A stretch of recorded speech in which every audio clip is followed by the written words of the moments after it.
I was Googling suicide survivors, and survivors is referring to the family and friends of those people who are grieving. So I was like, wait a minute, where are the people like me? And you cannot find information on suicide attempt survivors.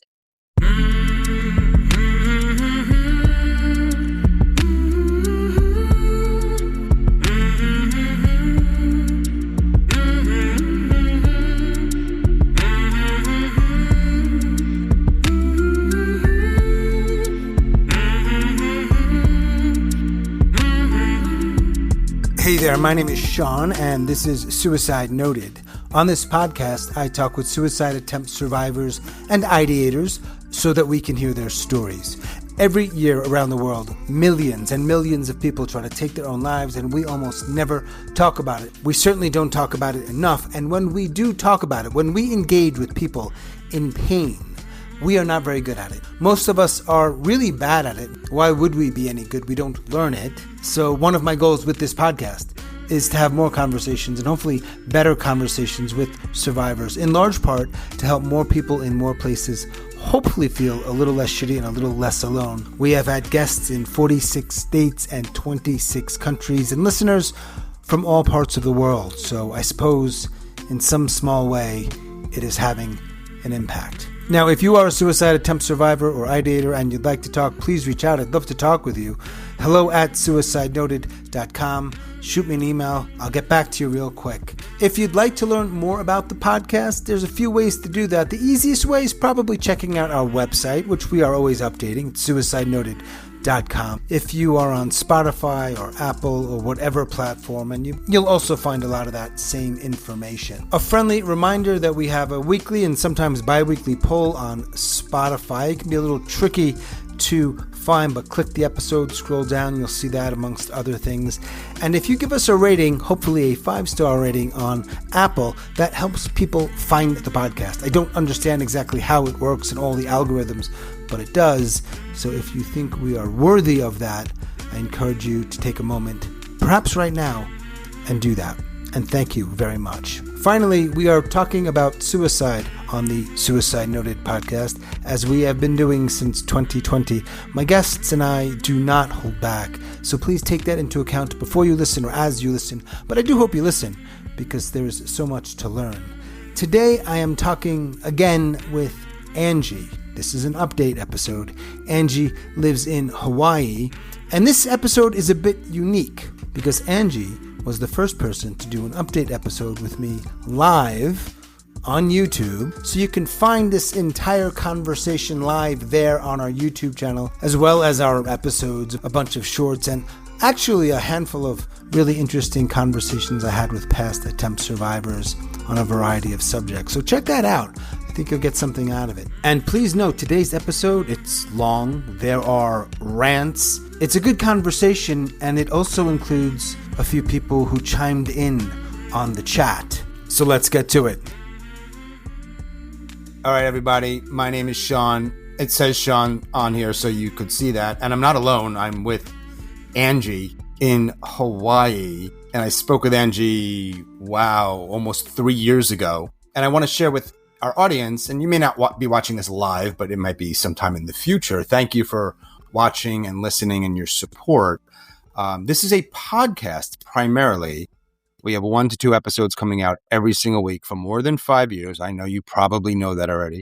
Live stream is newer, where I've been inviting past guests to have conversations about various topics. However, this is the first time, this is exciting, that I am doing an update episode with a past guest, and we're doing it live. And Angie here said, I'm game to do it. And this will also be a podcast episode at some point in the next couple of months. But let me stop talking for a moment and say, hey, Angie. Hey, Sean, how are you? Okay. We have glasses, both of us, and we're bold with our glasses choice. We've just got to get that out of the way. So thank you for wearing your glasses. Thank you for wearing your glasses. Thank you. When we have the nice contrast of statement and classic. Yeah, we have different. Yep. And this is what is interesting about this is that usually when I'm speaking with people, it's not live. So I can say things and I know it's not going to make the final version, right? And that will be what happens for the podcast, but this is live. Anything can happen. Anything can happen. I want to let our audience know we spoke And I believe it was the last episode of 2022, which means we probably spoke in the late fall of 2022. I did not listen to our entire episode. However, I did listen back to the blurb. I choose a little section of our conversation I put at the very beginning of these episodes. And your blurb I chose, which really stood out to me because you were emotional and you were upset, you sounded upset. And by the way, if you're curious, you can listen to Angie's entire episode. It's the last one of 2022. Scroll back wherever you listen to podcasts. You were upset. You said, all I wanted, I'm paraphrasing a little bit, all I wanted was a hug. Mm-hmm. And they treated me like a caged animal, and how hospitals essentially were not good places. That maybe I'm adding a little more there, but caged animal is pretty strong. Yeah. Do you still feel that way about hospitals? Absolutely. I'm at the point, because of that experience was so horrible. If I got hit by a car, I would not want to get taken to the hospital. Even that kind of hospital. You're not talking about mental health. No. Well, the hospital I went to, because I was in the emergency room initially, and the psych ward portion of the hospital is within the same building. So I'm against the whole institution of a hospital. Yeah, you echo what not a small number of guests have shared, particularly with psych units or mental health facilities. Yeah. Just they weren't. And also on that note, because they also financially took advantage of me, because I wanted to go home when they released me from the emergency room, and they put me in the psych ward overnight. So then my insurance, it was a thing because they didn't cover all of it. So then I had like a pretty nice out-of-pocket expense. And I'm like, number one, I didn't even want to be there. Number two, you treated me like shit, and now you're charging me for it. It was so insulting. It's so insane, because I've thought about this a lot. I've asked some guests and other people about this. And I know people will say, well, what do you expect if someone needs hospitalization? It's like, no, I get it. There are people that definitely need that or some form of it, but it doesn't justify the way many of them are run and how they treat people at all. But what's interesting is I thought, and I still think about this, it is in every way you can define a racket, because you're taken often against your will. There's often a lack of transparency. Yes. You're getting billed way more than you would for a really, really nice hotel. Yes. I think my psych ward overnight portion, just that portion, was like $4,000. Yeah, it's insane. I could stay at the Ritz for probably $2,000. So I thought about this. I said, in what other, let's call it like institution, organization, situation, does that apply in our entire society? And there's only two that people came up with, but they're really different, where something happens and you have no choice and you're billed for it. The only other two there might be others. The only two I could think of is if you get hurt and you're taken in an ambulance, you could get billed for that. Yes. Okay. So you have no choice. But do you? I don't know. I don't know if that's accurate. Someone told me that. I've never, fortunately, been in an ambulance. I would be surprised if you didn't have a choice, but I'm just curious. So let's say you don't have a choice, but let's say you're dying and they have to, whatever. Or you're in just pain and you want the pain to go away, and that's how they transport you. You could get a bill. Someone also told me something related to fire services. So if your home's on fire, you might get a bill. I don't know if that's true. Or it might vary from place to place. That was a public service. It might. Oh, talk about kicking you while you're down. Your house is on fire and then you get a bill. but at least they're putting a fire out that will destroy your house, let's say. Yeah. So you could argue whether you think it's okay that they charge you or not. And again, I'm not saying this is the case in all places. I don't know. There's some value there, right? Yeah. but what other situation? It's just astounding.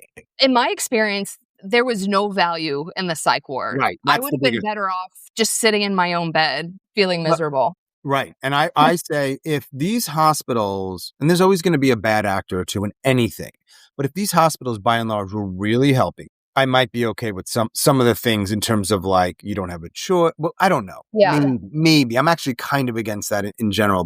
And the thing that's hard for people, should they hear this, I get it why they'd be like, they would feel like I'm being dramatic or reacting in a weird way. It's like, no, but you don't understand. Sorry if that sounds harsh. Not you, Angie. Yeah. Is that where are you going to hear people talking about a negative experience in a hospital? The hospitals aren't going to be saying in their advertising or promoting, right? So you're not going to hear it. Yeah. I mean, there's going to be the occasional random video on social media where someone's talking about a bad experience in hospital, but by and large, you're not hearing this. I've had conversations with people for me where I'm like, I'm telling you, this is the wrong place. And it's this kind of like, oh, well, it's the best we got. It's like, hang No, on it's one not. second. That's an like, you cannot possibly just shrug your shoulders. Oh, well, it's the best we got. I said, well, there's one caveat to that. Is if you're very wealthy, you have incredibly good insurance. There are places that are way better where you get your own room. Go figure. I didn't even receive medical assistance. Like, keep in mind, I was still, because I overdosed on an entire bottle of, I think it's pronounced clonazepam. Mm-hmm. I was still extremely high. I couldn't even walk unassisted or go to the bathroom unassisted. I received no medical attention. I didn't have an IV. I didn't have anything. I was in a room with a guy that was a recovering heroin addict and he was hallucinating. That's not a safe place for me to feel comfortable and get good rest, which is an important part of our mental health. Yeah. And you're billing me, I don't know, at least $1,000, $2,000 a day. Yeah, I don't know if I mentioned this on our first interview, but I spent the night in the psych ward, and then the next morning, there were 2 doctors that did their rounds to assess people to see if they could be released or whatever. And so I was having my interview, but again, I'm high as shit. I'm emotional because I just want to go home. So of course, I was like acting belligerent, of course. Yeah, And one of the doctors was like, because I was like, I just want to go home. And I was crying. And he was like, well, you don't seem like you're in a good emotional state to go home. And as if on cue, the truly crazy people in the background were like yelling obscenities and doing all these crazy things. And I was like, in all fairness, this isn't safe for my emotional state. And he like didn't respond because he had to know that was actually, even in my, belligerent emotional state, that was like a very logical thing for me to say. Yeah. I have had 2 hospital stays. The more recent one was several years ago at UNC Psych Center, and I referenced that a little bit in just the description I had. The first one was about 10 years earlier, and I am telling you, I was dealing with a lot of anxiety. I needed to go somewhere. That was not the right place. But again, it's like, well, there are no places to go. Yeah. You don't know. So I go there, and I kid you not, I walked into that place, and it was one flew over the cuckoo's nest. A couple of people I ultimately met and knew that were kind of like me, like, this is the wrong place, but we're stuck here for a few days type thing. I'm glad that they were there to get the help they needed if they were getting the help, but they were drooling. I don't know if it was the medication or something else. Essentially non-functional. There's truly crazy people in there. Yeah, and I don't mean crazy in a pejorative sense, at least the way I'm using it. Just probably not fit for everyday life outside of an institution of some kind. That wasn't me. I just had a lot of anxiety. It is the wrong place. Like completely. The idea that, oh, it's a weekend. It's the weekends and we're not working. You just have to wait. It's like, wait. So you guys are essentially off the clock on weekends and I'm stuck here paying a lot of money and getting no care. Again, what a great racket. I would never do it because it's so unethical and irresponsible and damaging. But boy, oh boy, what a fucking gold mine. When we talked in 2022, didn't know then I would be more than 300 conversations in and going on a tour soon, but it worked out. Okay. What was going on in your life when we talked? You found a podcast with the word suicide in it. There aren't many like that. You heard me, obviously, I assume. You're like, all right, I'll give this guy a shot. I'll share. So there's actually 2 different trajectories on how I ended up in that conversation. One was the aftermath of my attempt in 2020. I was Googling suicide survivors. Yeah. And if you Google that word, that refers to people who have attempted and succeeded, and survivors is referring to the family and friends of those people who are grieving. Survivors. So I was like, wait a minute, where are the people like me? And you cannot find information on suicide attempt survivors. It is so hard. So that's how I found your podcast. And initially, I don't think I took any action other than listen to it. But then I wrote a book and published a book. It was published in 2022. It's called Running in Slippers. It covers a train wreck period of my life that leads up to my attempt. It covers my attempt and some of the aftermath. And I was doing podcasts to promote it. And that's when I actually reached out to you. And the conversation with you, though, wasn't really to promote the book. I was just more of in a space where I was open to talking about it. But it was like, let's talk about this because nobody's talking about the suicide attempt survivors. Yeah. Also, if you could find something, it's very filtered and edited because it's a very censored and taboo topic. Mm-hmm. So I knew from listening to your show that I was like, he's willing to talk about anything, and you were, which I love. When I decided to do this, it was I had ideas to do this kind of podcast, but I didn't start right away. So it might have been a year of just thinking about it and whatever. Yeah. You know? And I remember I had the format down. I knew exactly what I wanted to do. I knew why I wanted to do it. But you do a little research, and I did the same thing naturally, right? So I went on and was like, let me Google, let me go on podcast, and let me see what's out there. And I was like, wow, there's nothing dedicated only to survivors. I found a handful of resources, mostly podcasts where they were, we'll talk about suicide. Once in a while, it's an attempt survivor. Once in a while, it's a doctor. Once in a while, it's a lost survivor. I guess I'm patting myself on the back a little bit here, but I thought the conversations I'm hearing, those with attempt survivors, are shit. They are, like you said, filtered. They treat somebody like a child. They're condescending. They're weird. Like, I was just like, this is bullshit, man. And I feel that way today mostly. Same. I found a few other places where I'm like, all right, I think they're doing some good work. But anyway, I'm glad we found each other then. You have one attempt? Yes. And that was in 2020? Yes. How did you try? To pills? I think it was 32 pills of clonazepam. It was my anxiety medication, and it's basically a nervous system suppressant. So just to give you an idea of how strong these pills are, I would normally take a half of a pill before I went to bed, and that would knock me out cold for 8 hours.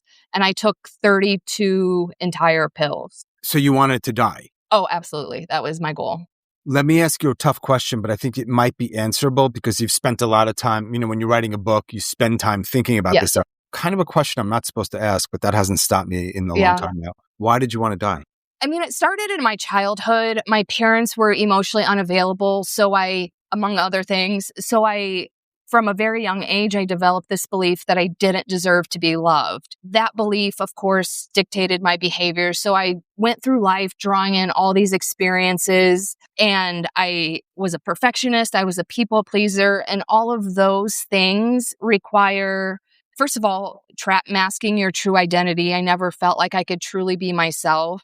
It's also giving a lot of time and energy to things outside of yourself, which is super exhausting. So I just spent like a lot of my life just feeling honestly totally unhappy and unfulfilled. Yeah. But I didn't really know another way to live. But then what really led up to my attempt is in 2017, my boyfriend broke up with me and my dad passed away. And I was 37 and I had spent 37 years not feeling my feelings, like intentionally suppressing my feelings. I was actually forced to face my feelings and I couldn't handle it. And it led to all these misguided attempts to like want to feel better. But again, it was like reaching for things outside of myself. And so I would get involved with like bad relationships, and not even just romantic relationships, but like friendships. And, so it was just like this 2.5-year period of nothing going right. When I hit my rock bottom, it was the end of a relationship, and that in isolation wouldn't have been anything to try to kill myself over, but it was that. And also this was during COVID. So there were all these other dynamics in play of just feeling isolated and all the anxiety. I just got to this moment where I was like, nothing has gone well in my entire life. And I just had this sheer hopelessness of nothing will ever get better. So it's like, what is the point? What is the point of being alive? Right. You took the Klonopin, you went to the hospital. We heard a little bit about that experience. Some point after that, you get out of the hospital, you moved to Hawaii. No, so I was in Hawaii. Oh, okay. My fault. And that's kind of what contributed to the whole downfall, because I moved here thinking like, now I'm going to be happy. Oh, no. But then moving here came with a whole new, first of all, you can't move away from your problems. I'm just going to put that out there. Yeah, some people think that's the solution. Spoiler alert, it is not the solution. Right. So not only did I have the same problems, but I had a whole new set of problems because the culture is totally different here. I had trouble making friends. This was in 2018. I kept my job and was able to work remotely, but that came with its own set of struggles at a time when working remote was not the trendy thing to do. Also, there was a huge management shakeup at my job, which threatened my role. So the first year that I lived here, I was terrified that I was going to lose my job. So that's another huge point of security. So I was afraid of losing my job. I didn't have any friends. And then when I moved here, I bought a condo immediately to prove how committed and all in I was. And then a month after I bought my condo, which was only 2 months after living here, a shared pipe backflowed into my bathroom and I wasn't home and my entire condo flooded. And that was just the beginning. It was just, and after that, it was like thing after thing after thing after thing. Yeah. And in all fairness, even if I was a happy and fulfilled person, it was kind of a lot. And you can only take so much as a human being. All of that stuff on top of the fact that I was internally falling apart inside was just not a good combination. I want to ask you about your life since we talked, but before I do that, I want to ask you a couple of other things about your experience or thereafter talking with me. I'm curious if you ever listened to our episode. I don't think I did. I don't think I would either. I've been on a podcast and I don't listen back. Well, I mean, it's your life and you said what you said, so why listen? Unless you're like really curious about editing and how I edited it, right? Who cares? Yeah, that's true. I guess I didn't even check that. But also I just remember it brought up a lot of emotions. So All right. Yeah, I don't think I did re-listen to it. So I assume if you didn't listen to it, you probably didn't also let anyone in your life know, hey, check out this thing I did. Actually, I think I did share it on Instagram. Really? Did anybody say anything, whether it was in the comments or message you privately or reach out? Only one person said something to me, which honestly, I'm not surprised because it is such a uncomfortable subject for a lot of people, which is why I love what you do, because let's just make it a normal topic because so many people struggle with this. So it should be something that you can freely talk about with other people. But off the top of my head, I only remember one person saying something. And even in the comments or the likes, I don't remember it being as engaged as other things that I've posted. One of the questions I'm always curious about or thinking about is do people have negative experiences at all after speaking with me? Did it trigger something? But I also realize in asking that, probably if they did, they wouldn't have agreed to come back and talk with me for an update episode. So it's like the people that come back are probably okay with what happened and me. And I hope that isn't the case, but it's possible. No, honestly, I think it was healing because even though it was several years after my attempt, that was the first time I could open and freely talk about it. Because I remember too, I don't know if these got edited out, but we got pretty deep and dark in some points. And this might sound weird, but it was really refreshing to me just to talk to another human being so freely about stuff like that. Because most people, if you say some of the things we were talking about, they would be like, are you okay? Or Yeah. I'm pretty sure I left that in. I mean, that's I hope so. For the most part, the conversations are so we can get to that point. So that's the stuff I absolutely leave in, I mean, because I want people to hear it. Because life is dark. Why not talk about it? Life can be very dark. I say this all the time and I'll keep saying it. For me, life can be dark, but what is way darker for me is going through that and feeling like no one gives a shit. Yes. That is where people try to end their lives. Yes, people do end their lives for all kinds of reasons. But when you're going through hard things, as we all do, and you feel like nobody can, no, I was there for this person. Were you? I'm sure you meant well. But did you do it in a way that they felt heard, legitimately heard and accepted, and maybe not understood because that's truly a personal thing, but nonetheless, the effort was there? I don't know. It's hard to find. And that's why I find your community in general so healing, because it's such a safe space to just say anything, really. I'm not saying I'm so wonderful all the time in my personal life. I try, but it's hard. Especially we're not strangers, but we don't know each other very well. It's easier often with someone like me as opposed to your friend where you have a history and it's charged. I get it. I'm not suggesting that this stuff is easy, but I get to be in this sort of unique role. I also know that I don't have the answers. All I know is that I do what I do and I think it can be helpful. It's not a panacea here. It's just But does it have to be more complicated than that? No. But if I approached it with, at all costs, I have to make sure that Angie stays alive, I would probably enter that conversation differently. Ultimately, you have agency over your life. And I think that's a much better starting point. Because if we start elsewhere, the conversation is different. And you know it. And I think that's the key, though. Because if you truly don't want someone to follow through, I think you just need to accept their agency. If you don't understand it, and I know that sounds a little patronizing. I don't mean it that way. If you don't understand it, you'll say, wait a second. So you're saying that you're talking to somebody that's thinking about ending their lives. And what are you, just like letting them do it? I'm like, no. What I'm doing is creating a space for them to talk about it, which might help. If somebody's going through a major, intense crisis and they have a gun in their hand, I've actually never been in that situation. I think I would actually approach it somewhat similarly. What are your options? You can force somebody to stay alive, and they might ultimately need that and sort of say thank you later. I don't know where I fit in that because I've never been in that situation as far as I know. I understand that some people are struggling. Let's say I'm just using a somewhat random example here. Someone's having I'm going to probably butcher this, a schizoaffective thing, and they're just in a totally different space. And if they ended their lives and we could magically know that if we could talk to them in the afterlife, they would have regretted it. I don't want to do anything. I want them to stay alive. Yeah. But I also know I can't do everything. And I want to be able to, it's a bad example. So, because I would say I want to talk to them and maybe they're not in the space to talk. I've never been in that situation. So there might be times, admittedly, where what you need to do is like tackle the person and make sure they don't do something to harm themselves.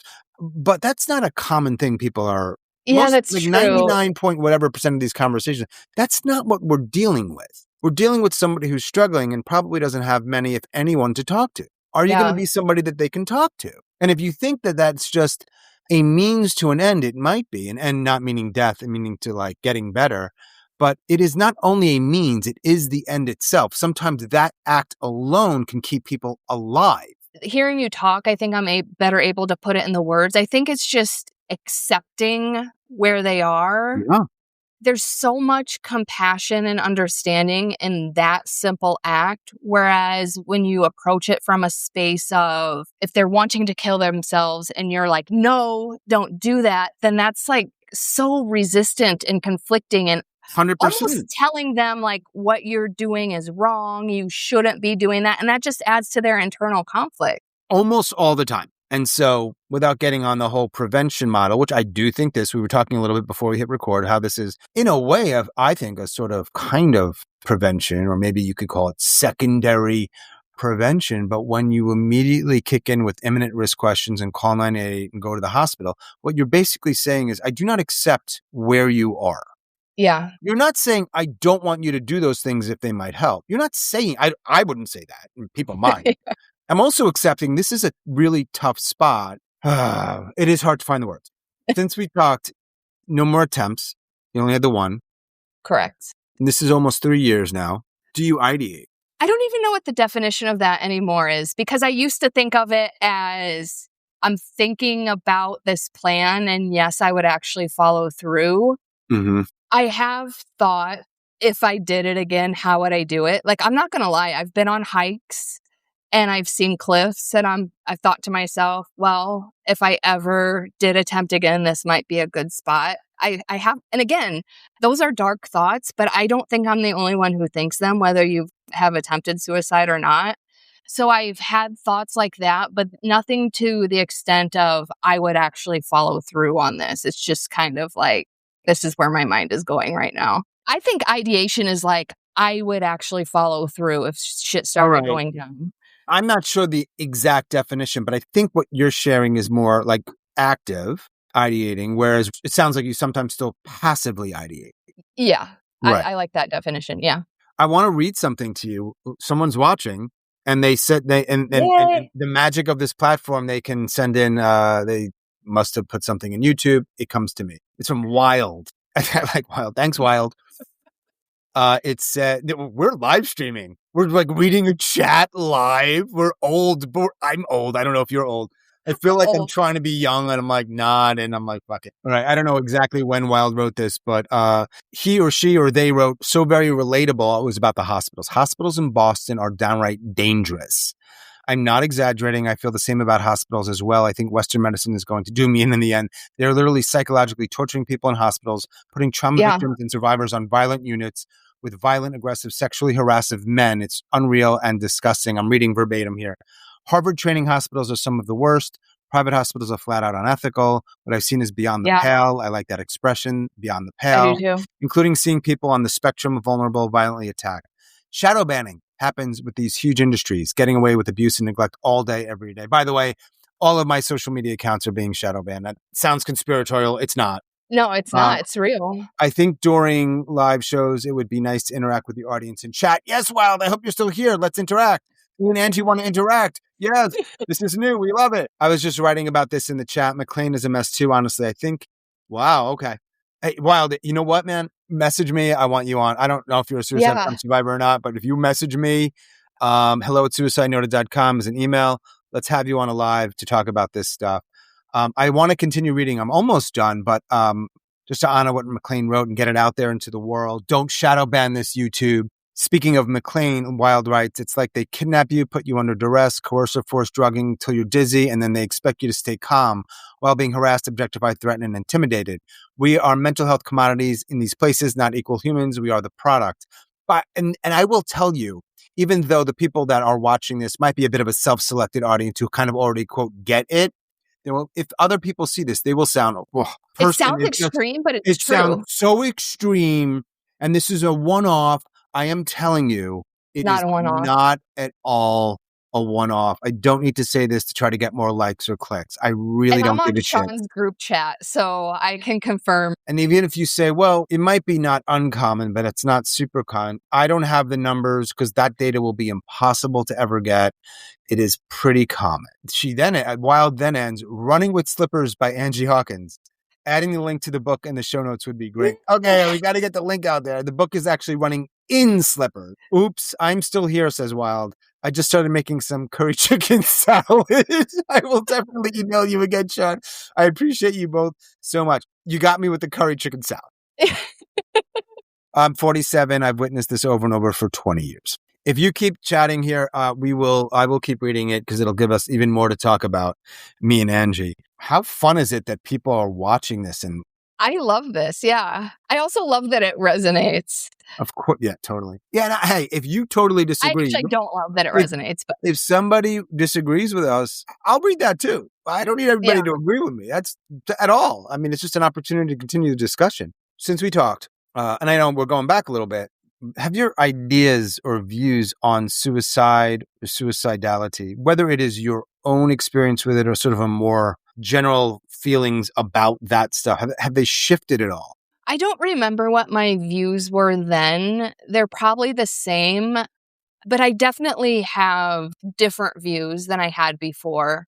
One, because I think one of the biggest misconceptions about suicide is that it's selfish, and I hate that so much. And again, it's so hard to convey to someone who hasn't been in the situation, but the way I try to describe it, if your leg got chopped off and you were bleeding out from your leg, you wouldn't be thinking like, oh, I don't want to hurt my family by dying. You're focused on the pain on your leg, and it's your emotional pain is that strong that it's the exact same situation. People will not understand that. Yeah, I know.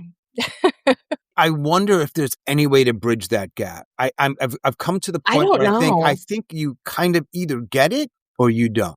And we can be poets and find the perfect words. I'm not a suicide attempt survivor. I've never tried to kill myself.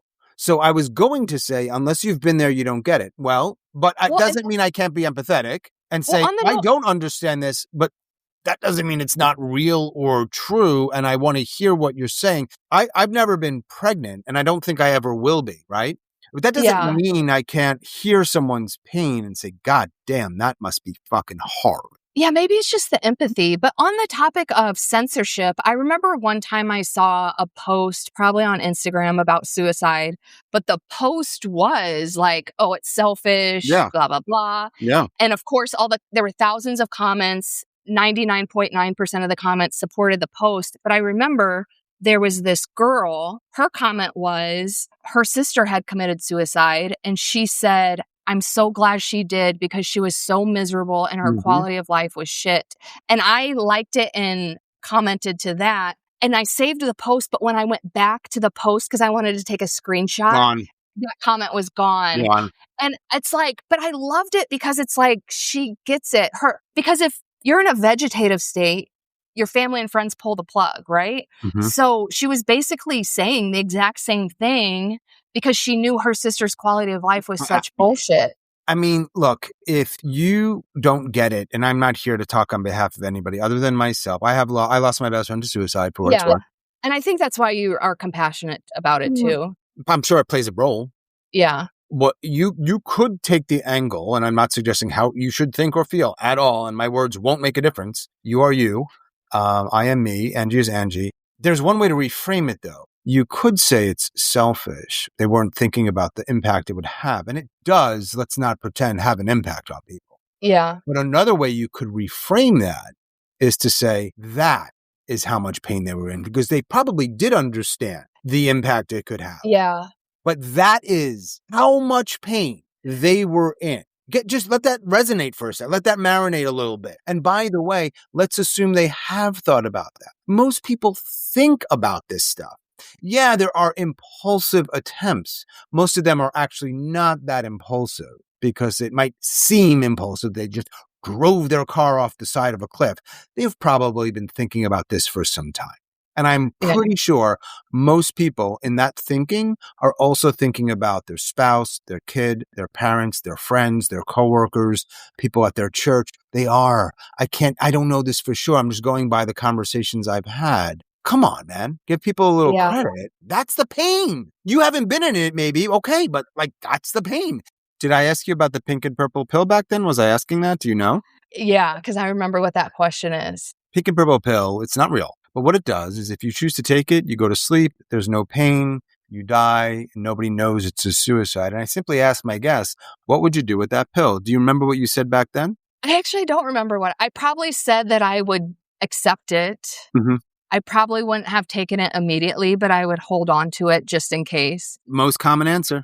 And honestly, I'm in a much better place mental health wise than I was then. And my answer is still the same. Interesting. Why not throw it out? You know, everyone's worried about the government and the world going to shit. But in my mind, I'm like, if it really got that bad, I could just jump off a cliff or, that's where my mind goes. So if I had the pink and purple pill and the world was going to shit, I wouldn't build a bunker or whatever. I would just take the pill. Yeah.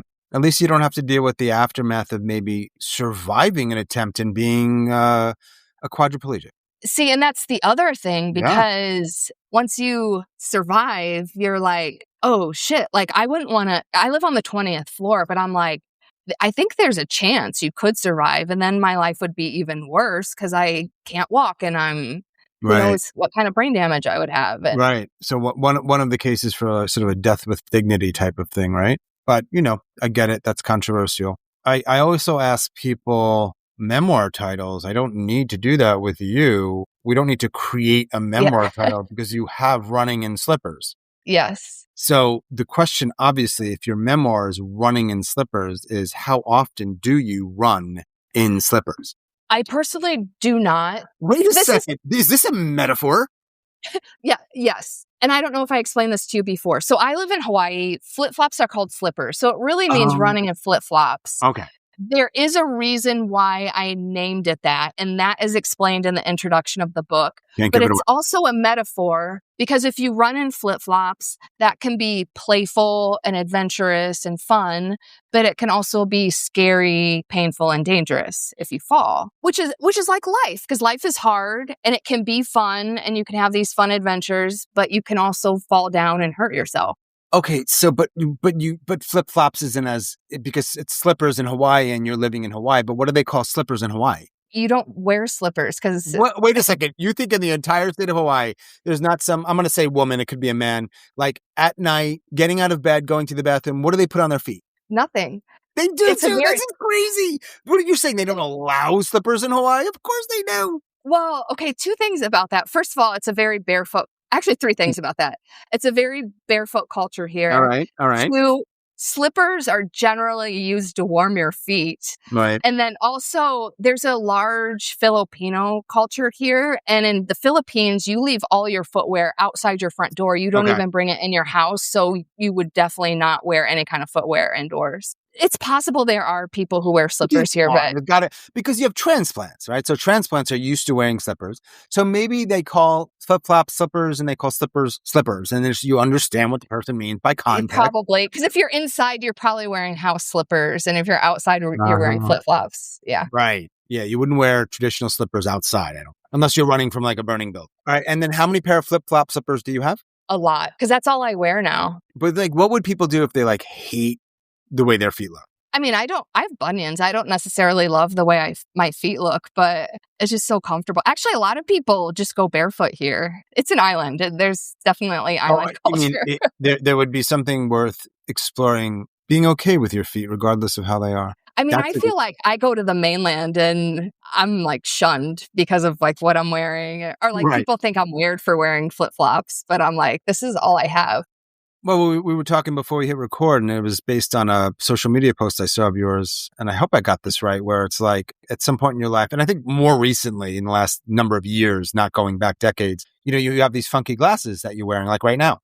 I like your glasses. And you were like, there was a point in my life, and it wasn't that I wouldn't have been confident wearing these glasses. But I guess, just at some point you were like, fuck it. There definitely was a time where I feel like I've always had somewhat statement eyewear, not quite as bold. I did a post recently about how, because I was filming on my way to go surfing, so I had like this pasty surfer sunscreen. I had like oil in my hair, and I was like, there are so many past versions of me who never would have went out in public like this. Right. Okay. Yeah. Okay.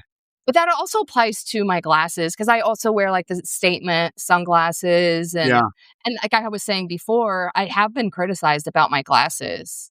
Like, because they're too extra or too much. And it's like, who cares? I know.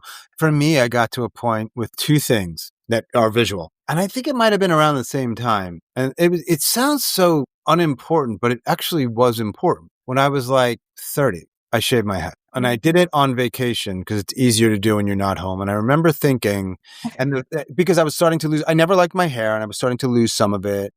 And I happened to be in Central America. It was really hot. I went to a barber and I was like, shave it. And I remember thinking, one of the reasons that I was so worried is this is how silly humans are, at least Sean is. Yeah. I remember thinking, I don't like my ear. And if I shave my head, my ears are going to stick out. And what matters about that is that people are going to make fun of me. And I wasn't 12. And I remember getting back and loving that my head was shaved. And nobody said, maybe thought it. I doubt it. My ears are fine. I don't like them, but whatever. Either way, it wasn't the point. And I think and everyone was like, they loved it. And I loved the fact that I had shaved my head, and I actually walked differently in the world. And it wasn't just that my head was shaved. It was that I was going through a process of caring less about, not that I didn't care what people thought, but it just changed. And then around the same time, people always ask me, even today when I go out and play pickleball, they're like, what's up, sleeveless Sean? Even right here, I don't have sleeves. People are like, just for what it's worth. It's not because I have the greatest arms in the world. I actually am very sensitive to material. And the sleeves bother me. Sleeves don't bother me if they're the exact right material. I do have some shirts that way. I started to cut my sleeve in part because, or in large part because of that reason. And people would comment on it. I got to a point where I'm like, I don't care. Like, I just want to wear the shirt I want to wear. Yeah. Well, taking this back to mental health, that is one reason why my mental health improved so much, because I used to surround myself with people who, if I, was wearing something extra or made a decision or whatever, they would just like rain on my parade. They would be so unloving and unsupportive. I found people, like I now am surrounded around people who are loving and supportive of anything I do, or if I wear statement glasses, if I make a certain decision or whatever. And that has improved my mental health so much, because it's like, there are people who are positive, and it helps you. Trust me, like you will get the comments. Like I told you earlier, like people have criticized me for my glasses. But now when that happens, it's just like, I kind of think to myself, like, how miserable does someone have to be in their own life to make fun of my eyewear? Like, why do they even care? You know what I mean? If I don't like someone's glasses, I just don't care. Right. And even if you don't like mine, you lie and you say you do. No, I do like yours. I don't like them. So running in slippers. By the way, we should just say it right now, and I'm going to start saying this more often. I hope I can speak on your behalf. I'm basing this on the conversation we were having again before I hit record. Angie has a book, and that would be cool if you bought it. I don't have a book. If there's someone out there that wants to do some really cheap ghostwriting for me, give me a call. We could write a book. Also, I'm putting together some information that involves speaking. That would be a paid presentation. I think Angie has an interest in that too. So if you think what we're saying is interesting, individually or collectively, you can hire us. Reach out to me, and I will include Angie in that email. And because I think people should be paid for the work that they do. Yes. And I think that speaking about this openly and honestly and doing it in a way that, you're putting your presentation together in a way, like you're not just vomiting a bunch of stuff out. You've put some thought into it. Yeah, because we're being kind of raw here. So it wouldn't be of course. like this. Whatever it actually look like. But I think that should be that people, this is a really valuable thing. I can't speak on behalf of those that hire people. It's up to them to decide. Like I was saying earlier, it's just a conversation we should be having and normalizing. Yeah. Legitimately normalizing. What, if anything, Angie, other than running in slippers, helps you feel a little less shitty or a little less alone? Honestly, having conversations like this. Mm-hmm. Well, I've been doing a lot of other podcasts. I told you earlier, some will be like, don't say the S word. Like you can talk about your experience. Don't say the S word. Right. Don't say this. Don't say that. Don't say how you did it. Others are a little more open, but I feel like it's harder to have the conversation because they don't understand all the nuances. So yours is definitely my favorite. I didn't pay her to say that, I promise. Because the other conversations I'm having are not, I don't feel like I can be as transparent as I want to. Yeah. And I feel like I would be going rogue on someone else's platform if I did. Right. That's a tough spot to be. And they have a bit of an agenda, I would say, probably. Yeah. Ends up by saying certain things. Maybe it's not aligned. It's their podcast. Just like it's, TikTok gets to decide what it wants to do, Instagram. So if they shadow ban people or if they punish you or ban you because you use the word suicide, it is up to them, but they're in a unique spot because they have so much reach and impact. Yeah. But what you're doing when you do that is you're silencing people. You are silencing people even more that are already silenced. And so where do they go? And I'll tell you right now, and this might sound like a rather extreme thing, you keep silencing people, people are going to kill themselves. I agree with that. There's just no question. Well, show me data. It's really hard to collect data on people that are dead. It's really hard to collect data on people that will not share with you what they're actually going through for all the fear that they're going to face once they open up. How are people won't talk about it? Why? For a lot of reasons. But one of them is you're not letting them. So people become scared to do it. And that becomes normalized. Their default is just to not talk about it. And I'll tell you something else. You create a space for somebody so that you're there to listen to them in a way that they rarely get. That is a fucking gift. I'm speaking to anyone who's listening to this, and you probably already get it, I know. But just think about in your own life, shit you're struggling with that you're not really quick to talk about, and you find somebody who's really open to listening to it.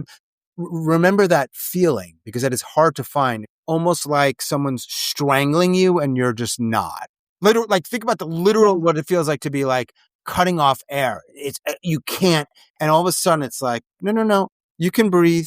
You can talk. It's okay. Really. You want to reduce suicides, reduce pain and suffering? Do that. There's other things to do, but I don't do them because I don't create policy. I don't run a hospital. I'm not a doctor. Most of us aren't. Yeah. And I'm not saying anyone and everyone can do that, because it is to some degree a skill set and it has to be learned because we don't teach it. Unless you're just naturally gifted at that, we're not going to be very good at it. You're not getting, you don't have the models for, you have to be very lucky, for example, to grow up in a community or be in a school or grow up in a family where that's being modeled well. Yeah. Where are you going to learn it? Especially with suicide. You might Google something like how to have a good conversation, how to create a safe space. But suicide's one of the few, maybe not the only thing, one of the few things that people just can't do it with. They get freaked out. They have these knee-jerk reactions. They go into fix-it mode. They go into, whether they realize it or not, a weird kind of space where they start judging. And they're like, I'm not judging. It's like, it feels like you are. And then I know I'm going on a rant here, but it's like, no, but see, this makes so much sense. You're being very though. sensitive. It's like, I am probably being very sensitive because I've dealt with this for 25 fucking years and nobody listens. So yeah, I am probably a little bit sensitive about it. You're right. I get sensitive. But don't do the gaslighting thing where it's all on the person who's struggling because they're being sensitive. It might be you too. You might be not creating a space that you think you're creating. I'm telling you, you're probably not. And how you know? Most of the time, they're not talking. That's a very easy way to measure. Are they opening up to you or not? If they're not, I'm not blaming you, but you're probably part of the problem. If they're opening up to you, you're doing good fucking work. Just keep doing that. It's really not that complicated. I mean, you can prove it. Are they talking to you or not? Yeah. Or are they starting to say the shit that like they feel like they have to say? It's like, no, I'm doing all right. I'm like, yeah, because then they're not going to be, if it's not a safe space, like if I'm truly thinking about harming myself and it's not a safe space, I would never admit that. exactly. If I were thinking about it right now, I would tell you. I That's how appreciate safe that. this space is. But one other point, and I know I'm blabbing a lot here, is if somebody does that, if someone in your life does that, and they're like somebody you don't want or need in your life, you'll probably stop talking to them, whatever it looks like. But keep this in mind for anybody who's potentially talking to someone in their life, like a child or a spouse, where they're going to stay in your life probably. What does that look like now? They don't want to share these things with you, but they're not in your life. What is that conversation going to look like? And you know what it looks like. It's them saying, no, honey, things are okay. I'm hanging in. I'm doing what I got to do. It is, and you just pay attention to that. It might be accurate. Probably it's not. Yeah. I can say this for sure. Most people, I have to qualify it. I can't say all. Most people are begging for that person to show up in their lives. Yeah. That's my TED Talk. I can testify to all this because I am on, I know I'm not like totally active on it, but your WhatsApp group chat, the things that people will admit to not feeling mentally well, but I guarantee there's other people in their life they don't feel comfortable admitting that to. So that just proves when you're in a certain safe space, you feel comfortable saying, I'm not okay. I may harm myself. Can we have a conversation? Right. And you don't need to just say, you know what, Angie, it's okay not to feel okay. I mean, you could say that, I hope, but you could actually listen. It's more than just a fucking platitude. Yeah. I was on a website recently. I don't remember the name of it, but it was one around mental health. I'm not going to say the name. It doesn't matter, but it's a common thing you hear. I don't know if the word is a platitude, or I don't know how you would describe this category of wording or expressions, but it's something you hear a lot. And I really thought about this because on the website in big letters, it says, you are not alone. Now, I know what they mean. What they mean is, I think, is there are resources available, right? Yeah. You can make a phone call to somebody who's, whether they're paid or a volunteer, who's going to probably go from a script. Yeah. Or there are resources available that you probably already know about. Like you're aware of the idea that therapy is the thing in the world. And you might either can't go or you're choosing not to go for very valid reasons, often, always.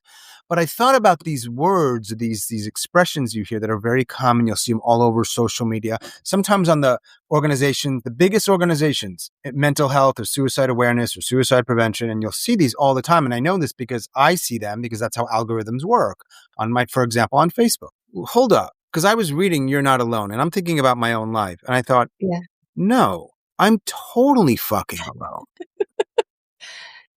Let's be honest about it. Like, I'm having a nice conversation with you. Okay, that feels good. I talk about less shitty, less alone. I do feel a little less alone when I'm talking to somebody. But we're going to get off the phone here or this call in a little bit. Yeah. In my own life, and I know there's a lot of people like me, and this is really, as we get older, depending on how your life has turned out, maybe you don't have a partner. Your friends are far away. They're busy living their lives. It just depends on the person. But we also know that you can feel very lonely with people in your life that you live in the same household with. But I'm going to talk about me only because I know me and I know there's a lot of people feel so fucking alone. And I'll tell you why. It's because they are. And when you write shit like that, I know you're probably coming from a good place with hopefully good intentions, but it doesn't land well.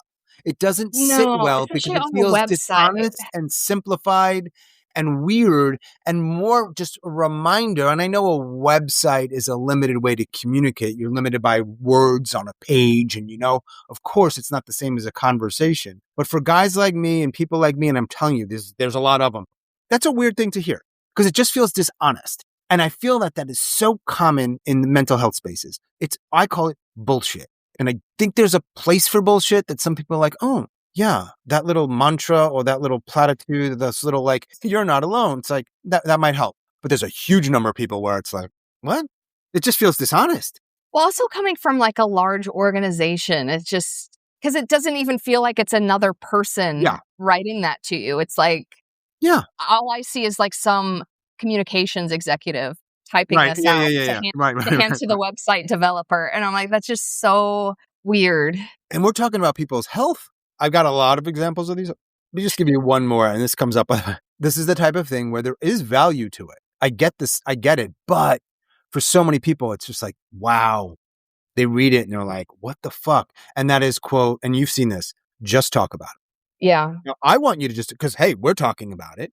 I understand the intention. I think, don't keep it to yourself. Find those people. Find that therapist. But do we talk about, we have to also include in that when people, quote, just talk about it and they're sent to a really dangerous hospital against their will and sometimes publicly humiliated in their communities by being what looks like arrested with handcuffs and shoved into the back of a fucking cop car. Or more commonly, when they just talk about it to people in their lives, they get sometimes straight up shamed or silenced or judged. But even more commonly, it's not that, but the person is just not a good listener. Yeah. You know what happens there? Because people usually do try to talk about it. They stop. And when people stop talking about it, you're right. That is dangerous. But there's a reason. Yeah. And it's not just because they're crazy. I promise you. It's because the people around them aren't showing up. Period. So shut the fuck up. All right. Ooh. Show the fuck up is a good one. Not shut the fuck up. I actually like that. Yeah. I'm writing that down. I might have a new tagline. Show the fuck up. Thank you, Angie. Because if you didn't give me the space to rant. But what kind of conversationalist or interviewer am I where I do 80% of the talking? I didn't get that. I didn't get the right blueprint here. I'm not doing my job well, but we're experimenting with the live format so I can play. Yeah. And people were commenting. So let's see if anyone else commented here. I feel like this is kind of not. Oh, we do have somebody else. This is incredible. We're going to read. Now it's Matej. I hope I'm saying your name right. Matej, and there's a little thing over the E. So it might be like, I wonder where that's from. Matej, let me know where you're from. Matej wrote, this would have been about 10, 15 minutes ago. That's really interesting, actually. In a mental community, most of the guys cut their sleeves off, and it's just part of the style. Nothing weird about it. Thank you, Matej. Now tell me my bald head is great, too. And Wild added, I agree. The more people are forced to suppress, the more damage is done. Yeah, man, no doubt about it. And the mental health community will say, we're not suppressing at all. It's like, yeah, you are. If you're lucky, you have a therapist that's willing to bend the rules a little bit and have those conversations. And because the system is the way it is, they're taking a risk sometimes with their license and other things, but that's the space they're forced to be in. And some of them suck. Some of them are great. I know therapists that will go there, but most don't. I know people that will go there. Most don't. It's probably what traditional therapy never worked for me. That's probably one of the reasons. Another reason was I felt like we would talk and then I would leave and it's like, okay, what do I do with this? I know the 45-minute, where does that become the standard? 45 minutes a week. I need like 10 hours. Right. I do. You just got me started at 45 minutes. I know. Well, I had a therapist. She would like, this is another reason I got disgruntled with traditional therapy. To your point, just to get it all out takes time, right? And we would only have 1 hour session a week. And after like 2 months, she still wasn't giving me any actionable advice. And she was like, well, I need to hear more of your story. And I'm like, I could go on for months. Yeah. I need help now. It's tough, man. By the way, Wild says that we're doing great. Yay. The live is going well. So are you planning on staying in Hawaii indefinitely? I don't know if this is my forever home. I'll be here for a while, though. Okay. Do you think this is a good time for me to talk about the tour? Yes. So I'm not going to Hawaii because it's really far, but you might come to California. Yes. You can, because a couple months back, I had this wild idea. Wild, are you listening? Wild idea. To take this on the road. Some podcasts do tours. Now, most of them, when they do a tour, I think what happens is they have such a large following that most of the people that go are just there like, oh, I want to meet this person I've been hearing the whole time behind the scenes, and we get to ask. That is not me. I mean, there are people that listen. There might be a few that show up in whatever cities I'm going to. I'm going to talk about that in a second, where they're like, oh, okay, this is the guy I've been here. Maybe a little bit. But no, that's not what the tour was about. The tour, in part, was about, I'm going to go to places where my guests are, ask them to help me create a tour. And some of them said yes, which is amazing. Get in my car. Hopefully the car lasts. Hopefully my body lasts north of 50, if you know what I mean. Come on now. and go to these places where my guests, some of them, a select number that wanted to be involved, found a venue for me, are helping me promote it. We're going to go. I'm going to speak with them and maybe some other past guests in that area. And we're going to have conversations and continue having these conversations that are very hard to find with an audience who can then listen and hear and ask some questions and get involved. And yeah, I'm going to try to raise money for that, by the way, because I need money to do this kind of thing because it's expensive. But I'm doing it on the cheap. But right now, there's some things that still need to be worked out. But we will be going to, when I say we, it's me, but I'm meeting the people there, at least 15 different places, maybe up to 20. East Coast, Midwest, Rockies, West Coast. It's going to be at least a month. I hope to have a lot of conversations. I do hope to raise a lot of money because I want to tell you something, Angie, and this is a hard thing that it's hard for me to say. I think that I deserve it. No, I think you do too. Not to get rich. It's never about getting rich. But at some point, if you want to dedicate a lot or all of your time to do something that matters, you need to eat food.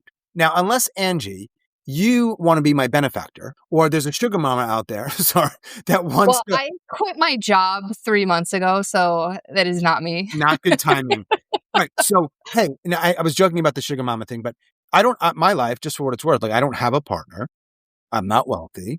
Shit didn't work out, but maybe if it worked out that way, I wouldn't have started the podcast. Who knows? Yeah. Here I am. And I wanna try to raise money. And by the way, now I'm fiscally sponsored, which means if people donate, they can write it off on their taxes, which is an incentive, especially if I'm going for the deep pockets. But one of the things I've found is that it's really hard to find people who have deep, deep pockets and big hearts. I don't know where you are. I don't know how to find you. People. It's hard. I feel like they connected to your audience somehow, though. I've been trying, but I don't want to push too hard with that. Those of you that have contributed financially, I thank you very much for that. Whether it's $1 or a lot more, I really appreciate it. I just want a little bit more if possible, because you can't say this might be a little bit, this might sound like I'm a bit of a jerk, and I am sometimes. You can't say something really matters and then never support it. Yeah. You can say, I can say something matters, and if I don't have the money to support it, I mean, that's just how it is. And a lot of people don't. So I get it. But there are a lot of people that do. And I know that rich people out there, you probably got people contacting you every day. See, and that's the other problem. I know. And I also understand if you want to donate to something around suicide, it makes sense to go to the places you're familiar with. So you're going to go to these big organizations. Some of them probably use the money very well. Some of them probably don't. But that's safe. You're contributing to something around suicide awareness or whatever it may be. I totally get it. And there's a good number of organizations out there, and some of them are very, very large, and they have a lot of reach, a lot of impact. So you're very familiar with them because part of what they do is making sure you're aware of them, right? So on social media and elsewhere. I'm a little guy, but I'm doing something I think is rather unique. I think from what Angie shared, she can attest to that. I agree. So we're just trying to find the right spaces where people want to contribute, but more importantly, continue having the conversations for a podcast, for a live stream, and now in October and perhaps into November, in real life, in person, which is going to be weird. I think that's going to be even more impactful, though. I don't know. I hope so. Well, I don't know. Do you think because generally society has made these conversations unsafe, do you think people would be afraid to even show up? I think that the people that choose to speak with me, and they'll probably be almost entirely my past guests, but I think some of them won't do it because they're afraid for understandable reasons. And that includes being shunned by their community, the people that know them. And here's the thing, and I'm going to be very, very clear about this in the materials beforehand and there in those spaces. I can't guarantee there's not a cop in that room because that's the world we live in. It is. You can't talk about it, and you hear people talking about it, and that person might say, I still think about it. I still plan. Now, I think it's very unlikely, very. But can I guarantee it? No, I cannot guarantee it. And so, and do I think people will be hesitant to go? By and large, I think the kind of people that would be attracted to this wouldn't not go for reasons like that in terms of the audience. Yeah. I don't know. We'll see. I mean, it'll be interesting. Some of the spaces can hold 20 people, some can hold 200. There might be a lot of empty seats, and I don't want there to be empty seats, but that's not the point. But if you need to hear this and you feel like this is the kind of conversation I want to hear, if you can be there, we'll be there. And if you don't want to, nothing I say will make a difference. So it's okay. Yeah. I mean, even if there's 5 people, that's 5 people you can make an impact on. Totally. Yeah. And I think that I can reach more people on social media and on a podcast platform because that's the nature of technology. However, I think you make a good point in that in person is different. You can talk to them afterwards. You can hear them. Yeah, You can because see them. Wild could show up and we could actually. Wild. I don't know. Well, Matej is from the Czech Republic. Oh, cool. By the way, Matej, he said I butchered his name, so that means I'm continuing to butcher his name. He says I can call him Matthew, which I will, but if you can, Matej, if you can phonetically put that in the chat, I will try to say your name correctly. And if you What if it's phonetically Matthew, though? And that's how they say. I don't think so. He says so they don't have to try pronouncing it. So okay. By the way, Matthew, if you're a suicide attempt survivor or you're someone who's ideated, I've never had somebody from the Czech Republic join me. I want to talk to you for the Oh, yeah. And you've had a lot of diversity in terms of regions. I think we're at 45 or 46 states, and I think we're at like 24 countries. I want more. I just think it's kind of neat and kind of cool. And one of the things... it just shows it's a human experience. Yeah. It's everywhere. We're limited to English, so they'd have to speak some English to join me, but that's just the nature of I speak some Spanish, but not nearly good enough to have a conversation like this. And I want to share also that in addition to doing the speaking thing, as I try to branch out, so one of the things that I'm trying to do, and it will in part be contingent on getting some funding, I do want to reach out to some people in other countries. I do want to find people in countries where it's probably even more taboo to talk about it. Oh, yeah. And we are also trying to, and we have the help of AI, but it's not even close to being good enough, transcribing every single episode. And it's the kind of thing I wish I had started earlier, but it's okay. Yeah. And not only transcribing them so people maybe who don't have Wi-Fi, but can at least read them. They can see the transcription. And this will also be aided by technology once it gets better and better. Take those transcriptions and translate them into multiple languages. So now people in other places who don't understand English can at least have some access to these conversations in Spanish or Hindi or Chinese or Czech. Wink, wink. Matthew. I don't know if she's watching, but I have one volunteer in particular who's my main volunteer right now, Ambient, who's a past guest. She does not like recognition, but once in a while I want to publicly recognize her because without her help, I'd have no social media presence, even though I'm getting fucking shadow banned. I would have organizational nightmares and the tour probably wouldn't be happening. So a huge shout out to Ambient. Oh, yeah, that's amazing. Who works full time, who struggles in her own life, but is probably dedicating, I don't know how many hours a week to helping me.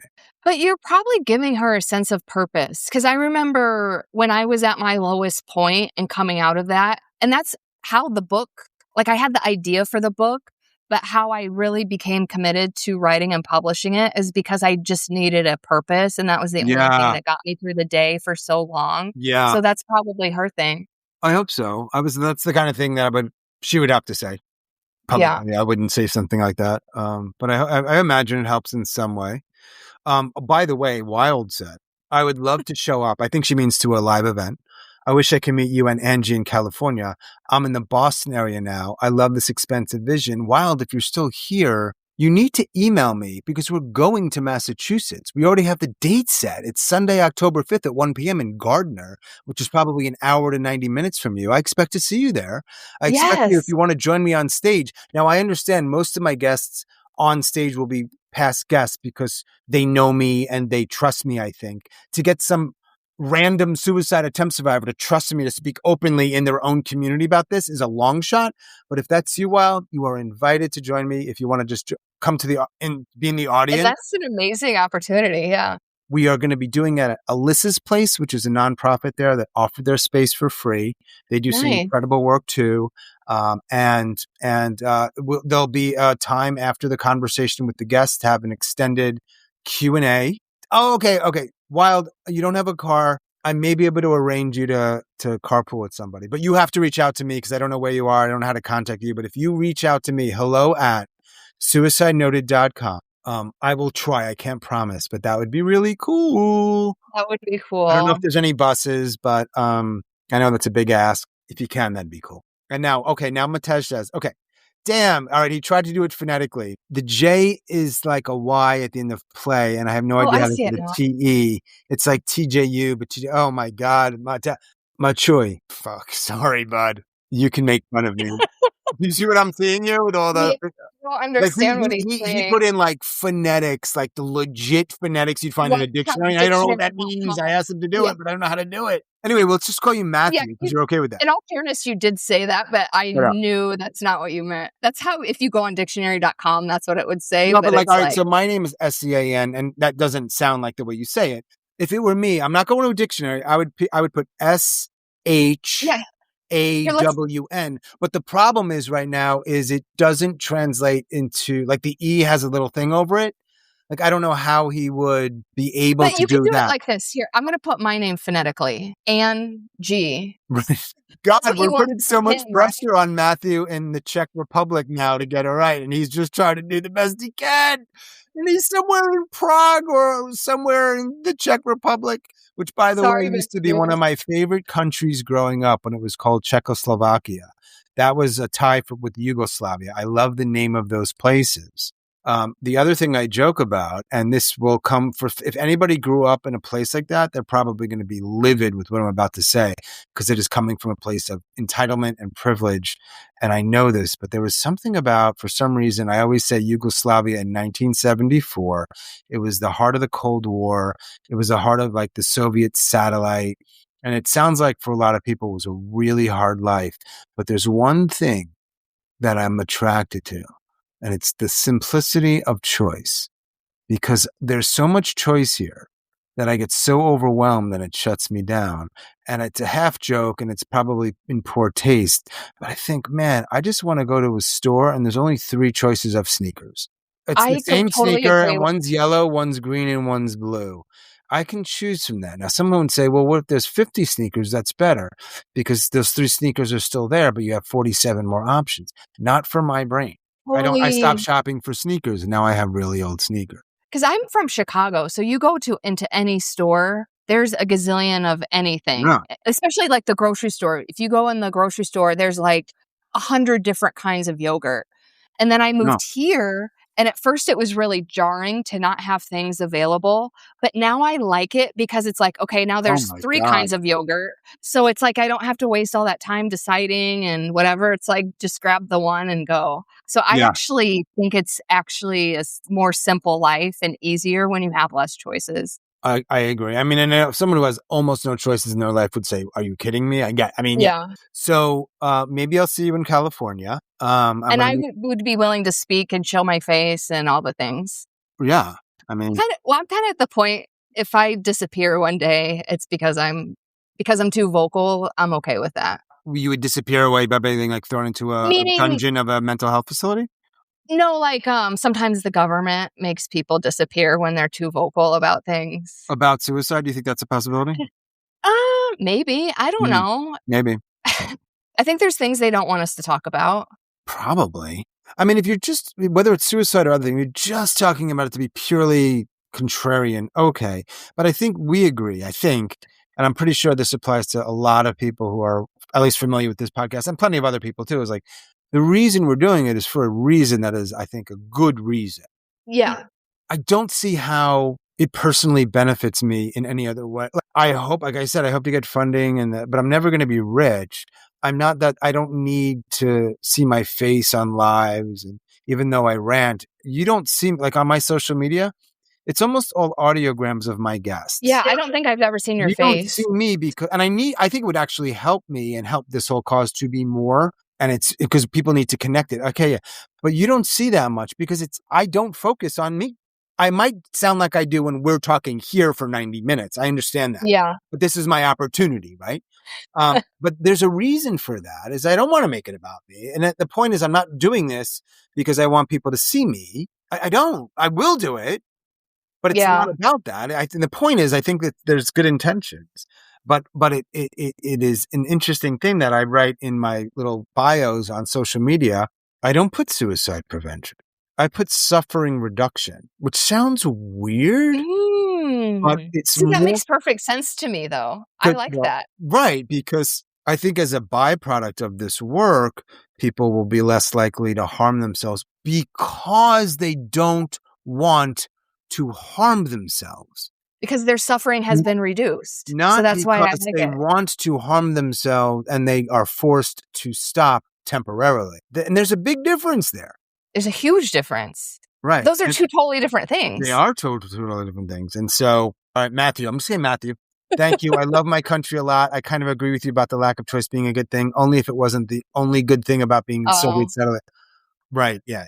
Man, I would love to talk to people in all these different places. Like it's been really cool. I've had several people in Europe, a handful in Africa, a few in Latin America, a few other spots around the world. But you know what's tricky about it? Because right now we don't have the funding and it's basically me doing most of the work. As I want to expand and as I want to get more people, what that means is I have to do a lot more work. And you might say, well, that's just part of having a podcast. But just imagine, let's just say I was able to reach a lot more people and I had three a week. Yeah. I can't keep up with the editing. So it's a really tricky spot, though. In order to expand, I have to outsource some of the work. I do not have enough time in the day to do all of that work. And by the way, if you've ever done any I do audio editing, but whether it's audio or video, and you do that for 30 or 40 hours a week, that's not good for your mental health. Yeah. It's time consuming. It's labor intensive. I actually kind of like it, but there's a limit. So if I wanted to expand and have more guests, whether it's in different parts of the world, I have to be able to outsource the editing. And that to be done well is just not cheap. So it happens with a lot of small businesses or small organizations or whatever you want to call my thing. They're limited in their growth. So now I'm trying to branch out and doing other things or leverage the content I already have. For example, transcribing and translating is leveraging the content I already have.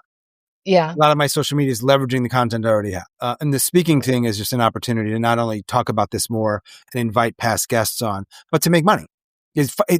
Speaking is a thing where you can make pretty good money in a short period of time if you frame it well and you do the hustle and the front end. Wild says, I really believe that if suicide wasn't shadow banned, the chat would be full all the time. I think ideations are increasing these times. 100%. Yeah. I mean, I get confused by the social media stuff because I do see organizations that have suicide in their name and they have 50,000 followers. I'm like, okay, so what am I doing wrong? Because there's suicide prevention. Right. In the traditional sense. I don't know how it works, man. I just think that I see the content I'm putting out, which is good, man. And it's not me.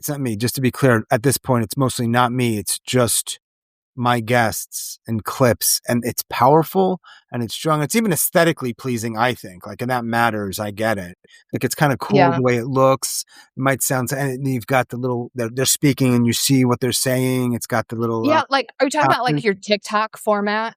Yeah, I think it's good. I like that a lot. Yeah. And that was ambient, by the way. She came up with all that and she's doing all of that. I wouldn't have done it. I would have been so overwhelmed, man. I mean, not that I don't want to do it. There's only so much I can do. And I think, and so you're wondering, and this has been going on for 3 months. I'm not complaining. I guess I am complaining. We've been doing this for 3 months. I have fucking 54 followers. Thank you for my followers. But like, I see people with TikTok shit that's like on weird shit their cat does that has 500,000 followers. Well, and that's what's frustrating about social media is the superficialness of it all. I think there's a lot of meaning to what you're putting out, but people would rather watch a stupid cat video. And that's fine, because if people want to check out, that's cool. That helps them. That's fine. Like, I understand. Like, I'm not telling you what you should watch. What I'm saying is, if it was more available to people, there's a lot of people that would want to see it. And they don't even have the choice because they don't even know where to find it. If it's not coming in people's feeds, how are they finding it? If it's not being shown, they have to be like listening to the podcast and having something they can click on or search for it. And on TikTok, they still can't find it. They get a notification that if you're struggling, call 988. And unlike YouTube, they don't even have an opportunity to then say, no, I'm good. I still want to see this content. They just can't find it. No wonder I have 54 followers, and thank you again for following. But yes, one is me. I have no problem. I'm not like ripping on people or a culture that prefers cat videos, because clearly if that's what people want to watch that. But what I want is at least for this stuff to be available to people to find, and then they can choose what they want to do. And I will tell you right now, with my following on the 3 in particular, Facebook's a little different. Instagram, TikTok, and YouTube.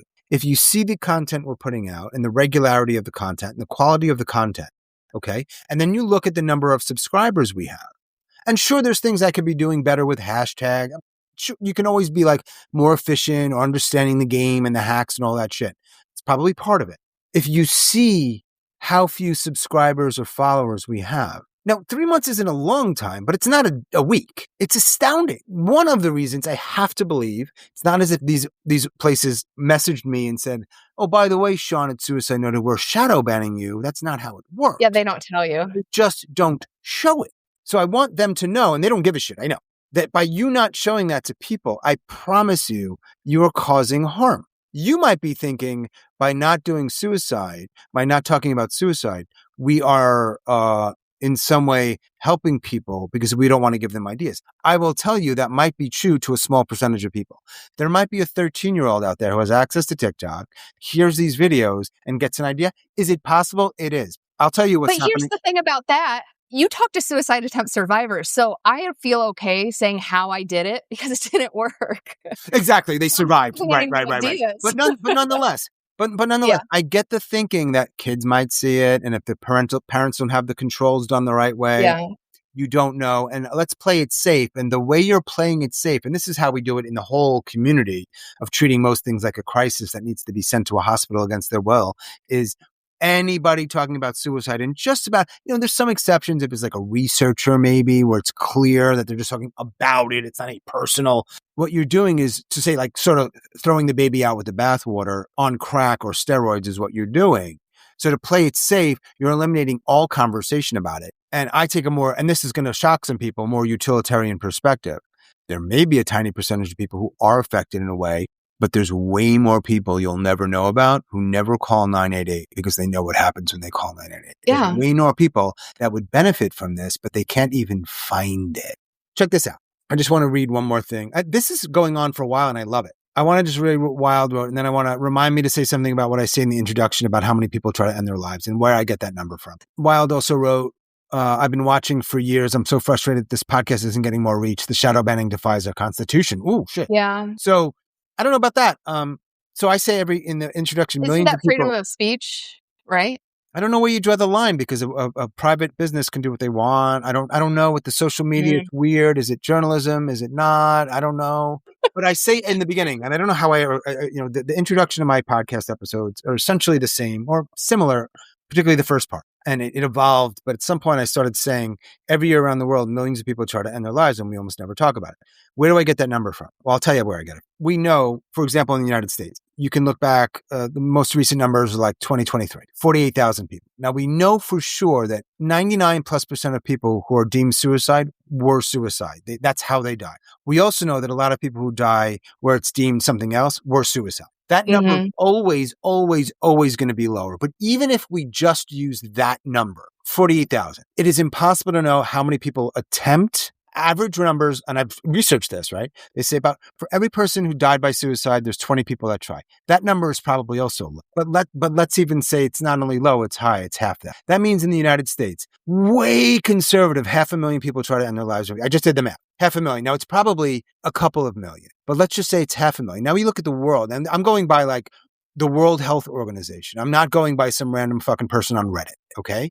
World Health Organization, 800,000+ people end their lives every year. Again, that number is almost always going to be significantly lower than the actual number. Now we have, let's say it's 800,000. Now we know for every one person that tries, one person that succeeds and dies, 20 people. Okay, let's put that in half to be as conservative as we can. If 800,000 people try, multiply that by 10, that's 8 million. In reality, it's probably 15, 20 million. Most of them don't have anywhere to talk about it because I'm telling you right now, in many ways, we are barbaric in the way we treat it, but we are more progressive than a lot of countries. There are probably some countries from the limited understanding I have in parts of Europe that are more open about it in some ways.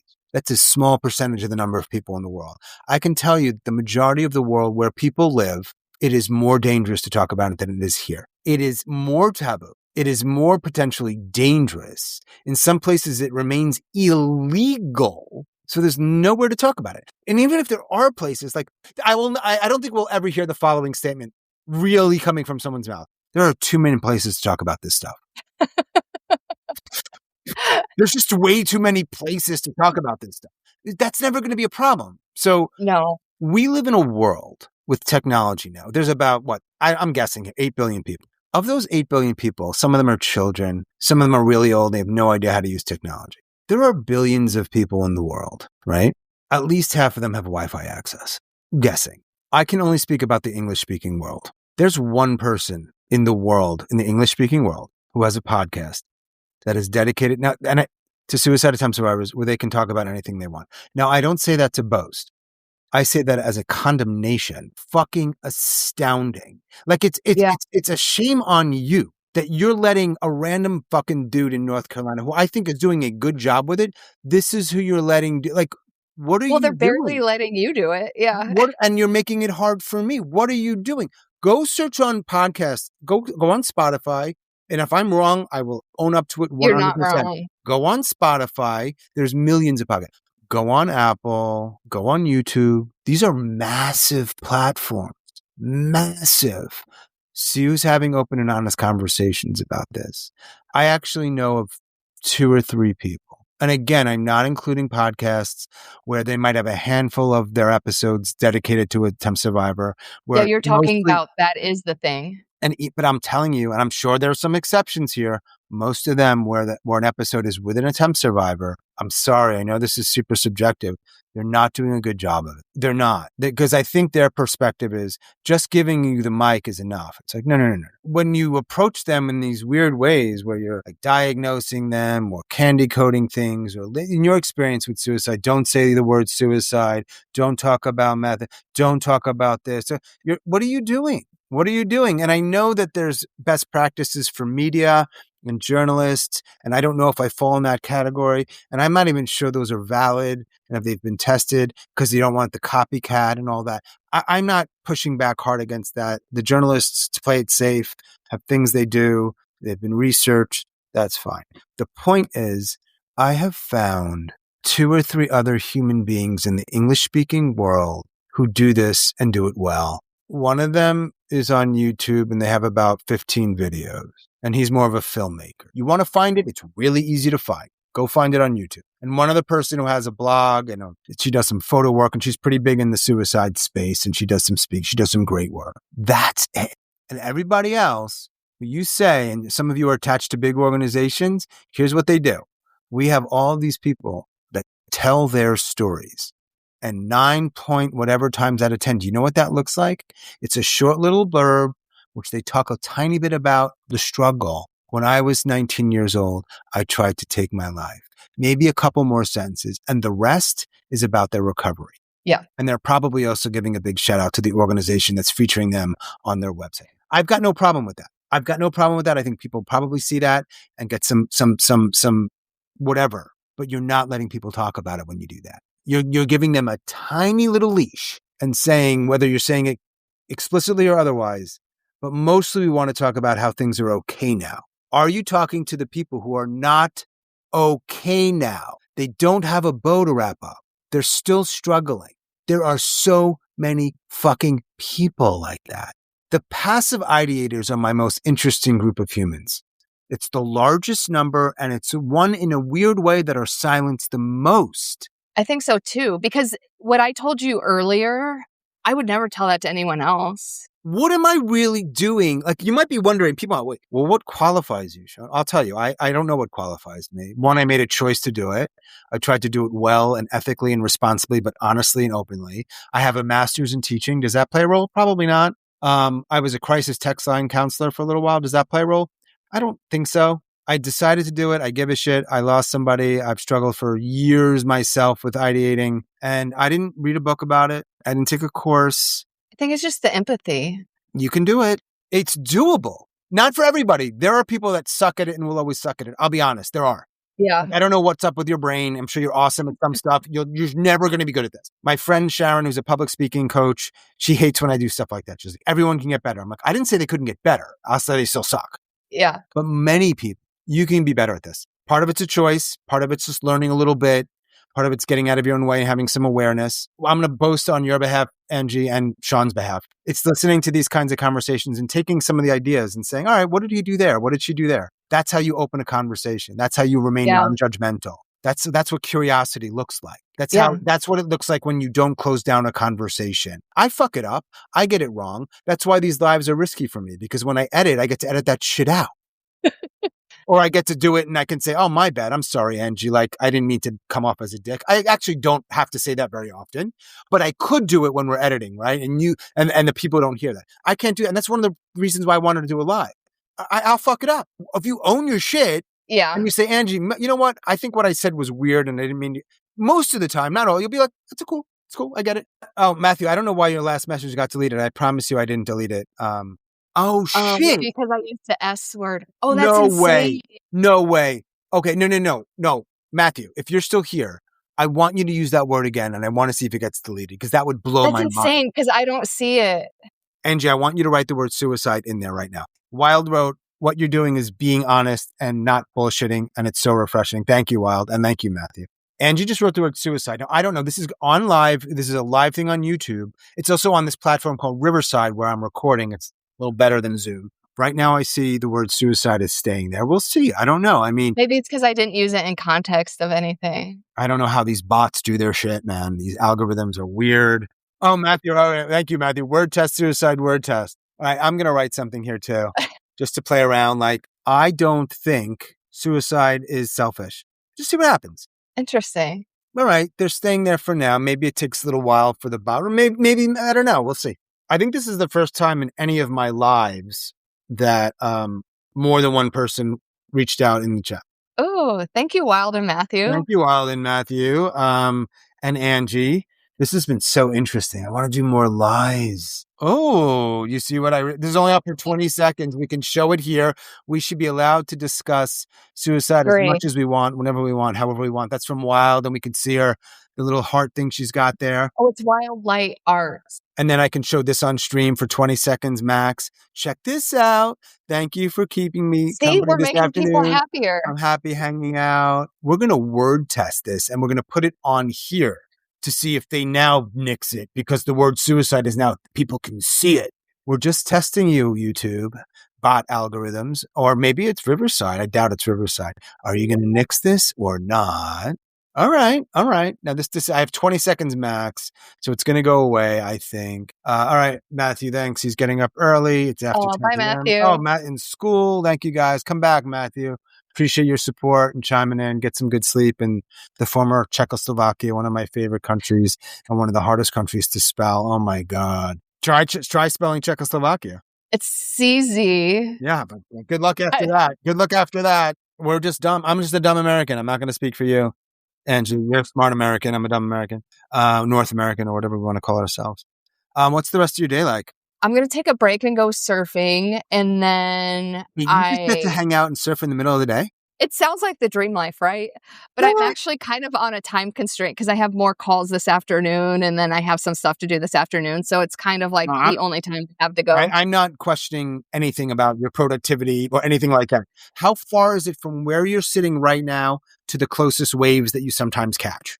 So I store my board at the beach. So between getting ready, walking out the door, and getting in the water, it takes like 30 minutes. Do you walk to the beach? No, I bike. I take one of those bike share bikes. I'm actually only like a mile away from the beach, but there's a golf course. So I have to go around the golf course. So that makes it a little bit longer. Two more questions. One is, the stuff that you say you have more calls, is that about like your work?